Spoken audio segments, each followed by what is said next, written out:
Deputy Nazir Ahmad, ان کی زبان کا یہ سب سے بڑا نقص ہے کہ موضوع کے لحاظ سے زبان کو نہیں استعمال کرتے۔ مذہبی اور ترجمہ قرآن شریف میں انہوں نے جو اسلوب اختیار کیا ہے وہ ممکن ہے کہ قصے کہانیوں میں کام دے جاتا ہو، مگر مذہبی مسائل پر اظہار خیال کے لیے اسی طرح قصے کہانیوں میں فلسفیانہ طرز تحریر بھی اسے بالکل بے اثر بنا دیتی ہے۔ اردو ادب میں ڈپٹی نذیر احمد سب سے پہلے ناول نگار ہیں۔ ان کی ناولوں میں قدر ناول کی ناول نگاری اور پلاٹ وغیرہ کا فقران ہے۔ مکالمے البتہ دلچسپ اور موزوں ہیں۔ مولانا کی تحریروں میں روزمرہ کے محاورات صفائی اور دلکشی کے ساتھ استعمال ہوئے ہیں۔ نذیر احمد کی زبان بغیر کسی زیور کے دل فریب و حسین ہے۔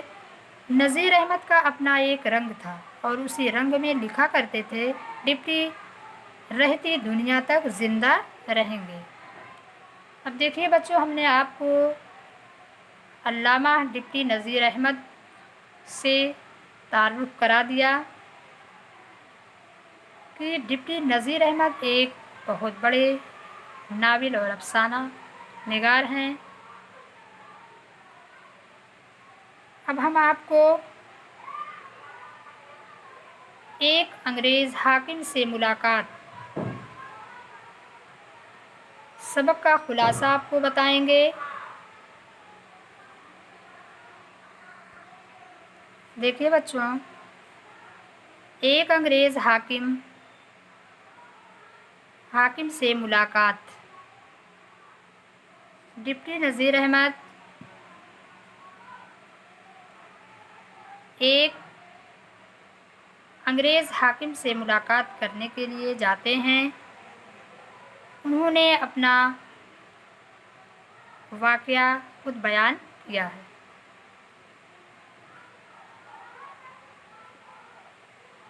مولانا نذیر احمد کہتے ہیں کہ میں انگریزوں سے ملاقات کرنے پر خوش نہیں ہوتا ہوں۔ ہفتوں پہلے ارادہ کرنے کے بعد میں انگریز افسر سے ملاقات کرنے کے لیے تیار ہوتا ہوں۔ میں جانتا ہوں کہ وہاں میرے ساتھ کیسا سلوک ہوگا، کیسا برتاؤ ہوگا۔ ایک دن ملاقات کے لیے گیا تو نوکر مجھے دیکھ کر ادھر ادھر ہو گئے، یعنی وہاں سے دور ہو گئے۔ مجبوری کے عالم میں میں بن بلائے اوپر پہنچا۔ وہاں بیٹھنے کے لیے کوئی چیز نہیں تھی۔ آخر کھڑے کھڑے وہاں انتظار کرنا پڑا۔ جیسے ہی ایک چپراسی صاحب کے کمرے سے نکلا تو میں نے ملاقات کی خواہش ظاہر کی۔ اس نے کہا، صاحب آج ولایت کی ڈاک دیکھ رہے ہیں، شاید ملاقات نہ ہو۔ میں نے پھر بھی انتظار کرنا بہتر سمجھا۔ بہت دیر کے بعد دوسرا چپراسی صاحب کے کمرے سے باہر آیا اور کہا کہ سر رشتہ دار کو رپورٹ پڑھنے کے لیے بلایا ہے۔ میں نے اس چپراسی سے گھر واپس جانے کی بات کہی۔ جب ہم نے دیکھا کہ اب ملاقات کی کوئی گنجائش نہیں ہے تو ہم نے چپراسی سے گھر واپس جانے کی بات کہی۔ اس کو میرے اوپر ترس آ گیا۔ اس چپراسی کو میرے اوپر ترس آ گیا اور کہنے لگا، اچھا ایک بار پھر صاحب کو اطلاع دیتا ہوں، ایک بار پھر صاحب کو خبر دیتا ہوں۔ کچھ دیر کے بعد بلاوا آیا، یعنی کچھ دیر انتظار کرنے کے بعد میرا بلاوا آیا۔ صاحب ہاتھ میں کوئی کتاب لیے ہوئے ٹہل رہے ہیں۔ انگریز حاکم ہاتھ میں کتاب لیے ہوئے ٹہل رہے ہیں، انہیں میرے آنے کا کوئی احساس نہیں ہے۔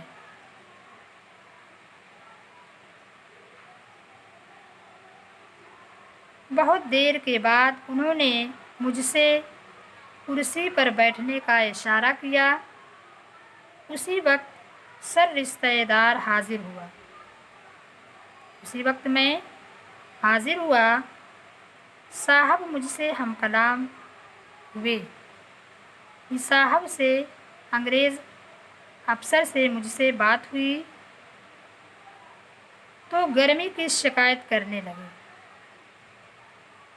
گرمی کی شکایت کرنے لگے کہ گرمی بڑی شدت کی پڑ رہی ہے، گرمی کی وجہ سے کوئی کام بھی نہیں ہو پا رہا ہے، اور ان کو اس بات سے کوئی سروکار نہ تھا کہ اس سخت گرمی میں غریب لوگوں پر کیا گزر رہی ہوگی۔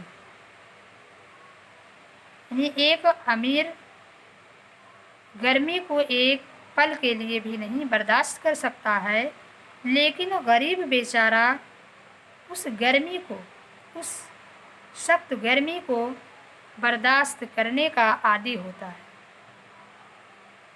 وہ اسے بڑی آسانی سے برداشت کر لیتا ہے۔ سر رشتہ دار کا کاغذ دیکھنے کے بعد مجھ سے پوچھا، آپ کس لیے آئے ہیں؟ آپ کس لیے آئے ہیں؟ میں نے کہا، خیریت لینے کے لیے حاضر ہوا تھا، خیریت لینے کے لیے حاضر ہوا تھا۔ اس کے بعد جب میں باہر نکلا تو وہ چپراسی جو بے رخی کا اظہار کر رہے تھے میرے ارد گرد جمع ہو گئے، میرے آس پاس جمع ہو گئے اور سلام کرنے لگے۔ میں جیسے ہی بگھی پر سوار ہو کر، بگھی یعنی سواری پر، اپنے گھوڑے پر سوار ہو کر گھر کی طرف جانے لگا تو وہ بھی میرے پیچھے آنے لگے۔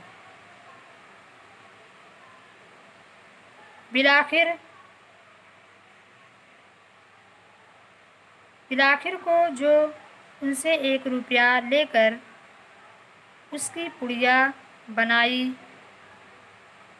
اور چپراسیوں کی جانب پھینک دی۔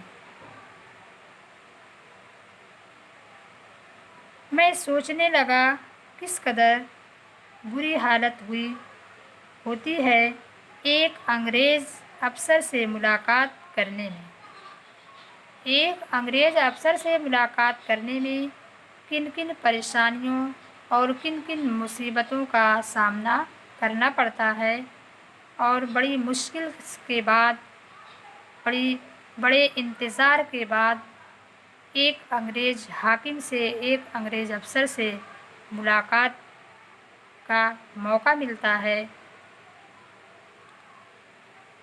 تو اس طرح سے ہم نے، ڈپٹی نذیر احمد کہتے ہیں کہ اس طرح سے ہم نے ایک انگریز حاکم سے بڑی مشکلوں کا سامنا کرنے کے بعد ملاقات کی اور اس سے کچھ ہم کلامی یعنی بات ہوئی اور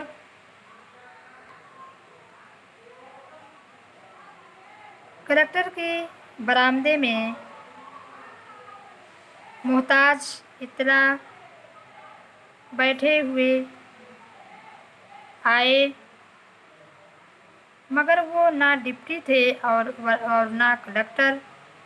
برآمدے میں محتاج اطلاع بیٹھے ہوں آئے تو میں موجود نہ تھا۔ مزے میں گاؤ یعنی تکیے کے سہارے پھیل پھیل کر بیٹھے گھر میں سے پان آ گئے تو میں موجود نہ تھا۔ آج تو کلکٹر صاحب سے خوب گاڑھی چھٹی، کون وقتوں میں آپ کا منتظر بیٹھا ہوں۔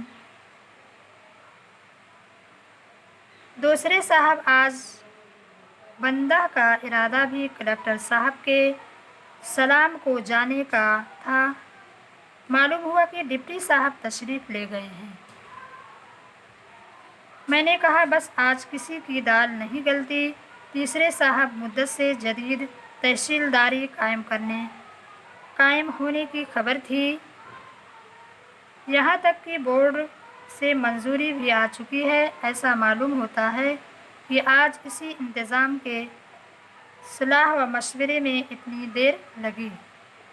لوگ آپس میں یہ باتیں کر رہے ہیں کہ میں کپڑے اتارتا جاتا ہوں اور اندر ہی اندر دل میں خوش ہوں کہ بھلا کیا ہے، خدا کرے لوگ ایسی ہی غلط فہمی میں مبتلا ہوں۔ آج کا لیکچر ختم ہوا بچوں۔ اب ہم اگلے لیکچر میں ہم آپ سے اب دوسرے موضوع پر تبصرہ کریں گے اور آپ کو دوسرے موضوع پر بتائیں گے۔ خدا حافظ۔